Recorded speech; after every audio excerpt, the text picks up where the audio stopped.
J.D. Vance is even scarier. He's even more radical than Donald Trump. He's really the one that we have to fear. This is Jen Psaki, who appeared on this crazy-ass podcast, which we talked about yesterday. And I don't even know this person. I can't remember her name, but she's very radical. Jennifer Welsh, is that her name? Yeah, she's a nutcase. And she's been getting more and more vocal because she says really radical, weird leftist things. She's a moron. She literally has no political background or anything else to recommend her opinion. But here she is hosting Jen Psaki, and here are Jen Psaki's deep thoughts on J.D. Vance, SOT 16. I think the little Manchurian candidate, J.D. Vance, wants to be president more than anything else. How's he Manchurian? Yeah. I always wonder what's going on in the mind of his wife. Like, are you okay? Please blink 4 times. Yes. We'll come over here. We'll save you. You're a bitch. And that he's willing to do anything to get there. I mean, he's scarier in certain ways. He's smarter. In some ways. And he's young. Yeah, and ambitious. And agile in the sense that he is a chameleon who makes himself into whatever he thinks the audience wants to hear from him. Now, what's also true, though, is J.D. Vance is not – he's in some ways goodish on paper if you like what he believes in. I don't know. But I don't know that he can take the whole movement with him. No way. I don't think so either. There's no riz. It's got He's no riz. no nothing. Right. And he just is a little odd. And Totally. so Trump's odd in a different way. So I'm skeptical of that. So yeah, he's got to. I mean, everything going on right now, and I think we have to be very clear-eyed about this, is about trying to manipulate the public around elections. There's so much to digest there. Okay.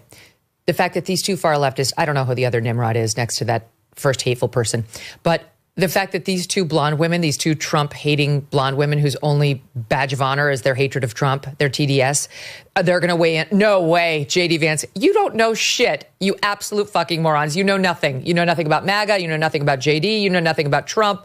And I love, love, love that some portion of the left is being misled by these three losers. This is great. This is wonderful for team sanity. J.D. Vance 100% can do it. He's going to do it. Sorry to break it to you, ladies. He's going to. Why is a 46-year-old woman, Jen Psaki, using the term Riz? That's already been rejected by my 12-year-old. Okay, so get with the program. You only sound old when you try to sound like a prepubescent teenage boy or girl. Okay, Jen, Dora the Explorer. That's how we see Jen Psaki. So she doesn't know what she's talking about. The nerve of her to describe Usha as some sort of a hostage. Now, listen, first of all, you're a white woman and you should be not be talking about a brown woman this way. Your party sets these rules and you have to live by them. When a brown person has opinion of any kind, you have to put on your listening ears and maybe take a beat. We've heard that from your side. All right. So you are not allowed to say that Usha Vance is in a hostage situation just because she's married to the current vice president, whom she happens to adore. Jen Psaki, I guarantee you don't know Usha Vance. You've never spent 2 minutes with Usha Vance. Those of us who have know one of the first things you notice about her is how deeply in love she is with her husband. Why don't you read Hillbilly Elegy? Why don't you listen to 2 minutes of what J.D. Vance has said in his public interviews? These two have a classic, wonderful, moving, deep American love story. In many ways, Usha saved J.D. His whole life is a story of women coming to his rescue. His big sister, Lindsay, when his mom was hooked on heroin and drugs and bringing man after man into their home. It was a rough upbringing. His Aunt Wee, his grandma, of course, his mama, who was the primary and dominant figure in his life. And then he went off to law school, and it was Amy Chua, professor there, and Usha, who saved him from the demons that can come from a lifetime of being brought up in that kind of an environment. And those two have a relationship that will never be broken. Usha is far from a hostage. If anything, she's a rescuer. She's somebody who swooped in and was exactly what J.D. Vance needed at exactly the right time. And he had, I'm sure, and she hasn't spoken to me about this personally, but I'm sure J.D.'s bare-knuckle brawling, background and self-effacing personality and approach to life was probably very appealing to her.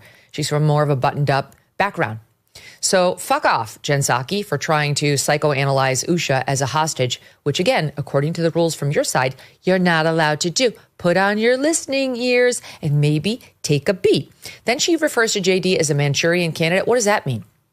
Manchurian candidate is somebody who gets like sneaked into the presidential role and is controlled by a foreign country. What foreign country is JD Vance controlled by? Who's controlling him? JD Vance is actually very focused on the United States of America. He's the one, more than Trump even, who doesn't want us to get involved in these international conflicts and create situations where we might have no choice but to put American boots on the ground. Who is controlling him? Who is it?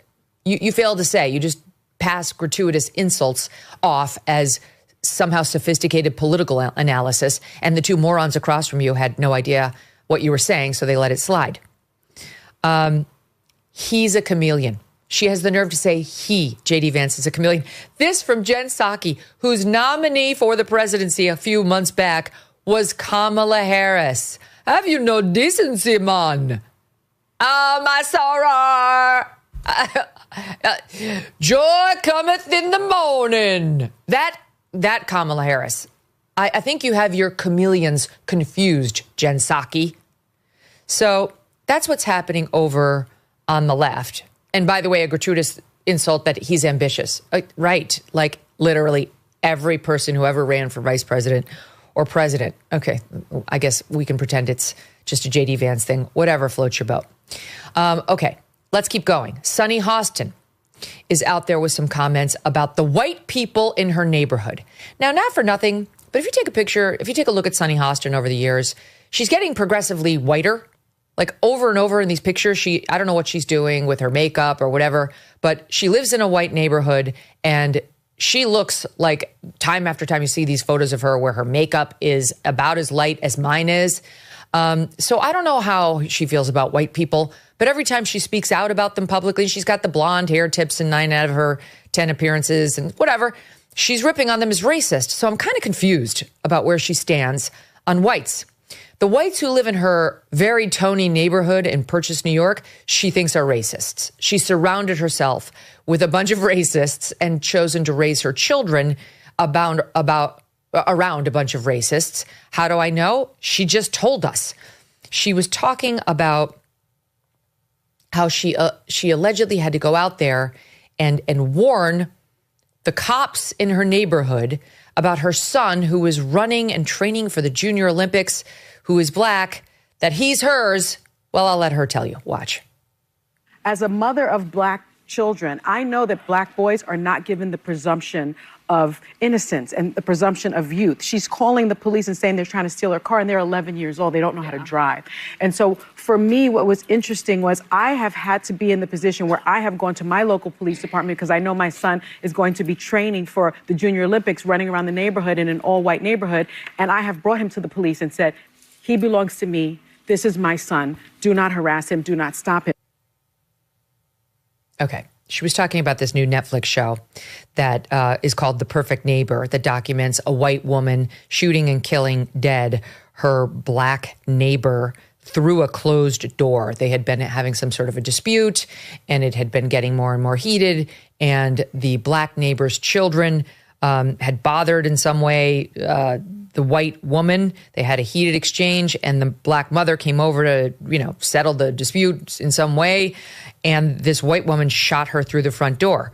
By the way, the woman was charged with manslaughter with a firearm. She tried to argue self-defense and stand your ground. It didn't work. The jury found her guilty. She was sentenced to 25 years in prison. So that's what happened in that case. And Sunny Hostin wants to liken her neighborhood and apparently her neighbors to this woman. Buy gold and get free silver. That's right. For every $5,000 purchased from Birch Gold Group this month in advance of Veterans Day, they will send you a free patriotic silver round that commemorates the Gadsden and American flags. Look, gold is up over 40% since the beginning of this year, and Birch Gold can help you own it by converting an existing IRA or 401k into a tax-sheltered IRA in physical gold. Plus, they'll send you free silver honoring our veterans on qualifying purchases.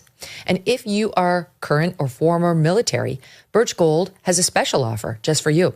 They are waiving custodial fees for the first year on investments of any amount.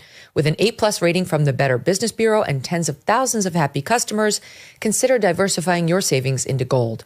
Text MK to the number 989898 for a free info kit and to claim your eligibility for free silver with qualifying purchase before the end of the month. Again, text MK to the number 989898. Message and data rates may apply. Thanks so much for watching. If you like what you just saw, hit the subscribe button for more clips and full episodes.